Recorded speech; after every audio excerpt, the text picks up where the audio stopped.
Khairpur report Mohammad Panjal गौ मूजब ख़बर शेयर कई पिया। समाजी तंजीम सूफ़ी फ़कीर गुलाम अली शेख वेलफेयर पारां मुख़्तलिफ़ NGO जे तावन सां गरीब न्याणियुनि खे हुनरमंद बणाइण लाइ क़ाइम कयल वोकेशनल सेंटर ते कोर्स मुकमल कंदड़ 100 न्याणियुनि खे सर्टिफिकेट, सिलाई मशीनूं, मोटर ऐं ॿियो ज़रूरी सामान ॾिनो वियो।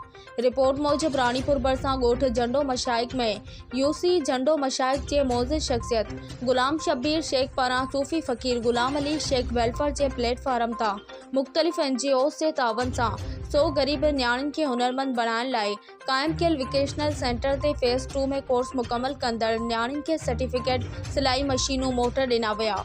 उन मौक़े ते सूफ़ी फ़कीर गुलाम अली शेख वेलफेयर जे अॻवान खलील शेख, नदीम शेख, सखावत शेख ऐं चयो त 100 सिलाई मशीनूं, मोटर ऐं ॿियो ज़रूरी सामान तक़सीम करण जो मक़सदु औरतुनि खे ख़ुदमुख्तियार ऐं बाइज़्ज़त रोज़गार फ़राहम करणु आहे।